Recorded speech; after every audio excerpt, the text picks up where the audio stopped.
Good afternoon. It is good to be with you, albeit virtually. Thank you, Dr. Martha Cantor, for the invitation and for the introduction.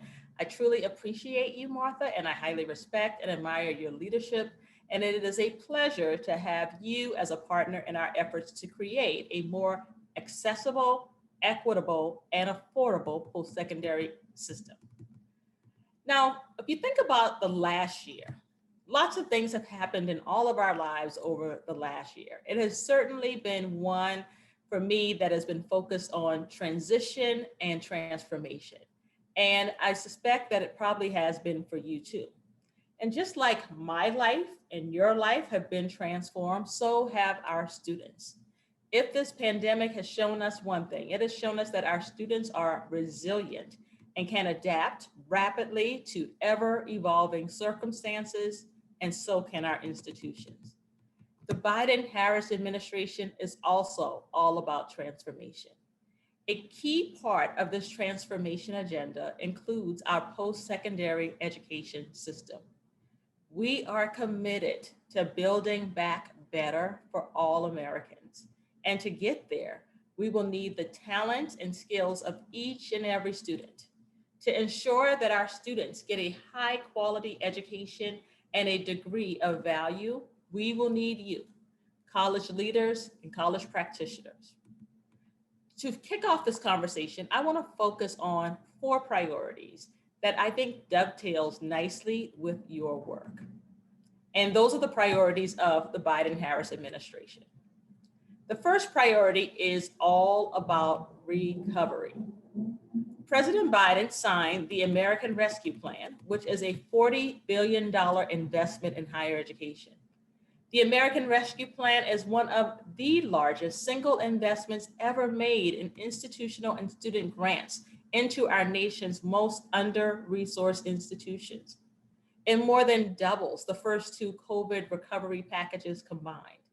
In total, the three stimulus packages, CARES, which was the first, SURSA, which was the second, and now the American Rescue Plan, total more than $75 billion.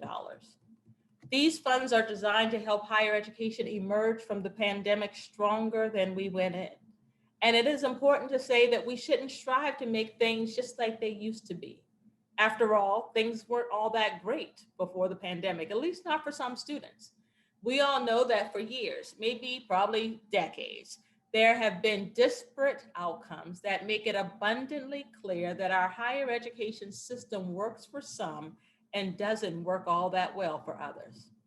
Emerging stronger from the pandemic means that we don't carry those bad practices and bad ideologies into our future. It is time to hit the reset button. It is time to build back better. The second essential component of the president's agenda is college affordability. College affordability is a systemic problem that must be addressed comprehensively. That's why President Biden has announced support for a groundbreaking free community college programs, which is where the lessons from your work and the work that you're doing with your students, your design teams, the practitioners, the policymakers, and the shapers are so very important to us right now. We welcome and encourage your feedback and your insights. President Biden is also working toward doubling the Pell Grant. And you know, just like I know, that millions of Americans rely on the Pell Grant to afford higher education each and every year. But unfortunately, the program has failed to keep pace with the rising cost of college. For students from low income and working class families, these grants are lifelines. So reinvesting in this program, which is the foundation of our higher education system, will help to ensure that the Pell Grant programs keeps pace with rising college costs. And to ensure that the Pell Grants can actually retain its purchasing power, we will need college leaders to ensure that we can keep costs at a minimum so that we can offer strong financial support to all of our students. But as you know, making sure that college is affordable is just one step. That's why we are also committed to making sure that students get access to college and get access to careers that put them on a strong pathway. President Biden wants to create a bold new $62 billion grant program to assist colleges, particularly community colleges, serving the largest numbers of low-income students in implementing evidence-based practices and solutions to increase student retention and graduation. These could include innovations such as improved academic and career advising services, wraparound support services, and emergency grant aid for students, as well as enhanced transfer policies. President Biden also wants to make a nearly $50 billion investment in high quality workforce development programs and worker protections. These funds will help to create and support partnerships between community colleges, four-year institutions, businesses, apprenticeship providers, and others who are invested in ensuring that we can identify high in-demand knowledge and skills that will help to modernize our training programs. Getting students to and through college and into the workforce with high quality degrees and credentials is one of this administration's top priorities, and it is an essential component of our transformation agenda. We look forward to working with you to identify strategies to help students get on a pathway for long-term social and economic mobility. The last thing I want to share with you is our commitment to equity. The Biden-Harris administration is unapologetically committed to equity. President Biden has already signed an executive order pledging to advance racial equity through systemic and policy change. Eradicating racism won't be easy, but this administration has put a firm stake in the ground.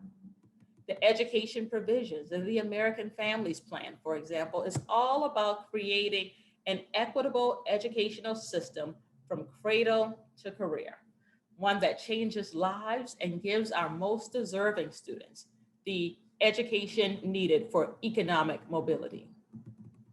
Transforming higher education means that we will recover, and that we will recover with equity. In the office, we typically say equitable recovery.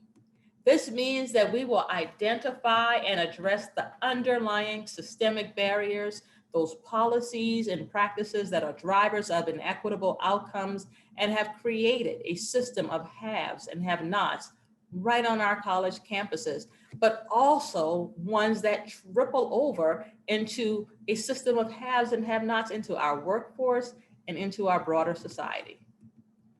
I am sure that each of you who are here today really do share my belief that every student, regardless of circumstance, should have access to a high quality and affordable education, one that centers equity and creates value for our students as they pursue this path toward a fulfilled life, one that provides them with social and economic mobility. I look forward to learning more about the work that you are doing in your local communities and in your states. I look forward to the strategies that you will undertake, and I really do hope that you can support our efforts towards the equitable recovery of higher education and uplifting and supporting our most deserving students. Thank you so much.